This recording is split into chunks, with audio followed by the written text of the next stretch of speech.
Welcome back to another Explainer. Today, we are diving deep into a really thought-provoking piece by Oluyomi Ola-David. It was written right around Nigeria's 62nd independence anniversary, and it's titled, Nigeria, Changing Narratives at 62. We're going to unpack the country's development journey, look closely at the very real frustrations felt by its youth, and most importantly, explore some actual pathways forward. So, let's just get right into it.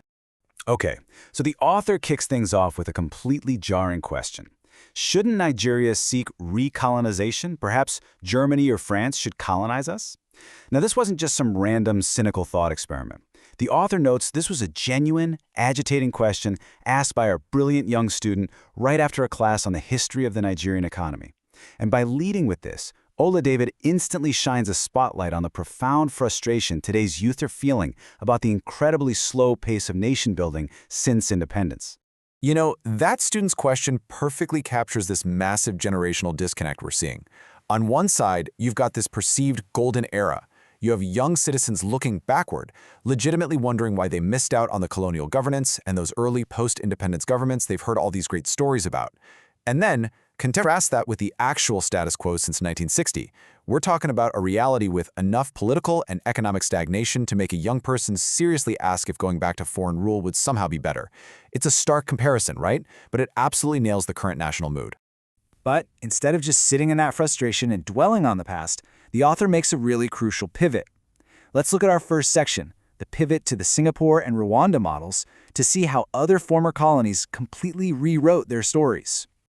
The author firmly pushes back against the usual scapegoat narrative. She asks, need we blame colonial rule and decades of military dictatorship for the devastating blows to the ruling constitution and culture of the Nigerian people? I think not. That is a seriously powerful stance. She's essentially saying, look, the past happened, yes, but it cannot be this eternal excuse for the present. She's totally rejecting the continuous blame game in favor of focusing on what can actually be controlled today. And to back this up, she points straight to Singapore. It's honestly the perfect test case. Just like Nigeria, Singapore started out as a third-world, underdeveloped British colony. Fast forward to today, and they are a highly developed market economy. They managed to completely flip their destiny without ever needing to run back to their colonizers or hit some imaginary reset button on their sovereignty. They just put their heads down and moved forward. So how do they pull off that massive shift? Well, the text points to their leader, Lee Kuan Yew. And it's interesting, the author doesn't paint him as some flawless saint. He had a military background, he was imperfect, and he was West deviant, which basically means he didn't feel the need to strictly copy Western democratic or economic templates. But here's the kicker, he was fiercely visionary and incredibly nationalistic. The whole point here is that transformative leadership doesn't have to look perfect on paper. It just needs the sheer political will and vision to drive inclusive national development. And honestly, the results of that leadership style speak for themselves. Decades after Lee Kuan Yew took charge, in 2022, Singapore ranked exactly #1 on the Index of Economic Freedom by the Heritage Foundation. #1. Going from a struggling former colony to the absolute top of global economic freedom, it's living proof of the author's thesis, your post-colonial trajectory is absolutely not set in stone. Bringing this concept a little closer to home, the article notes that Rwanda is doing something very similar right now in Africa. Rwanda is actively weaving its own development story by pulling lessons directly from that Singaporean experience. Now, to be clear, the text says this doesn't mean just copy-pasting foreign policies. It's about applying that same crucial dose of political will toward inclusive development. It's a template that can work anywhere, as long as the true commitment is there. Having established that this kind of progress is totally possible, our explainer takes us back to Nigeria's roots in the next section, forgetting the Founding Fathers. We need to look at where that original, optimistic vision actually went off track. When you trace the author's argument historically, there is a very obvious shift. Think about it. Pre-1960, Nigeria was dealing with the ruins of colonial dependency. Then boom, 1960 hits, independence. Driven by these incredibly optimistic, patriotic, and nationalistic founding fathers. But then, you fast forward to the present day, and the author argues that modern society seemingly plays almost zero value on those landmark contributions. It's like that original, fiery energy of nation-building just fizzled out or got totally forgotten along the way. To really highlight what was lost, Ola-David reminds us of what they actually built back in 1960. And she uses this beautiful term, the constitutional tapestry. This wasn't just some boring legal document, right?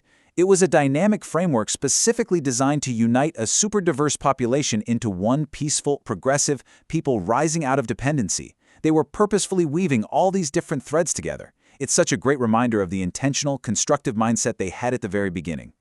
So, how does today's reality actually stack up against that original tapestry? Let's get into our next section, the democratic balance sheet. What's great about this piece is how impartially it evaluates Nigeria's return to democratic rule. It avoids that trap of extreme pessimism. Objectively speaking, this era has brought many wins, just as much as it's brought losses. It is definitely not a total failure. The author insists that even with all the setbacks, there is still a very genuine ray of hope for recovery here. It's a remarkably balanced way to view the country's recent political history.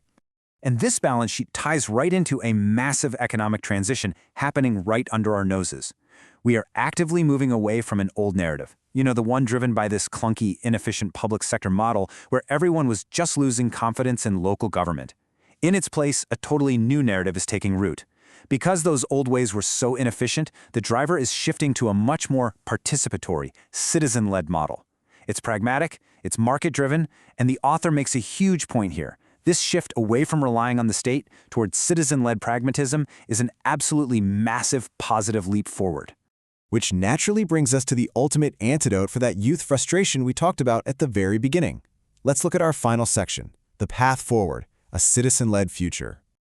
The author lays out exactly what it's going to take to shake off that hopelessness and build the Nigeria of our dreams.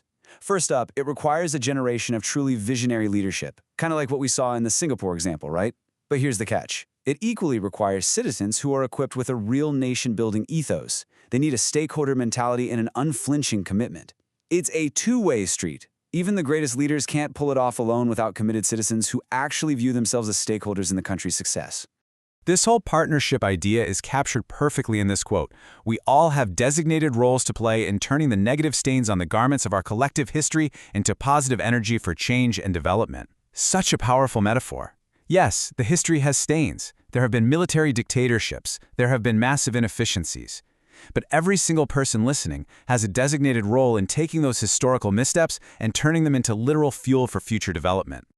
So she wraps up the article with 3 super clear, actionable steps for the whole nation. Step 1, learn from the past. Don't ignore the missteps, actually learn from them. Step 2, cuddle our wins. I just love that phrasing. It means we have to actively acknowledge and protect the real successes achieved under democratic rule. And finally, step 3, devise participatory pathways to a sustainable future. Real progress isn't just going to be handed down from the top. It has to be built actively, together, from the ground up. As we wrap up this explainer on Ola David's incredible piece, I want to leave you with this one final thought. Will the next generation step up, embrace the citizen-led vision, take on that stakeholder mentality, and actually rewrite their history? Or will they stay stuck in that frustration, wishing to go back to a past that honestly can't save them? According to the text, that choice is entirely in their hands. Thank you so much for joining us, and keep learning.